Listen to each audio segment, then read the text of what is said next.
Saudi আরবে পবিত্র হজ পালন শেষে দেশে ফিরতে শুরু করেছে বাংলাদেশের হাজিরা। আজ শনিবার পবিত্র হজ পালন শেষে হজযাত্রীদের বহনকারী প্রথম ফিরতি ফ্লাইটটি সকাল ৯টায় ঢাকায় অবতরণ করেছে।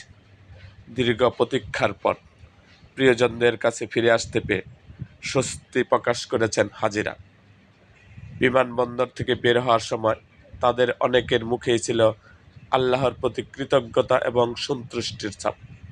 সংশ্লিষ্ট সূত্রে জানা গেছে, হাজিদের নির্বিঘ্নে দেশে ফেরানোর জন্য বিমান বাংলাদেশ এয়ারলাইন্স ও অন্যান্য এয়ারলাইন্সগুলো বিশেষ প্রস্তুতি গ্রহণ করেছে। এবারের হজ মৌসুমে কোনো বড় ধরনের জটিলতা ছাড়াই ফিরতি ফ্লাইট পরিচালনা শুরু হওয়ার সংশ্লিষ্ট কর্তৃপক্ষ সন্তোষ প্রকাশ করেছে।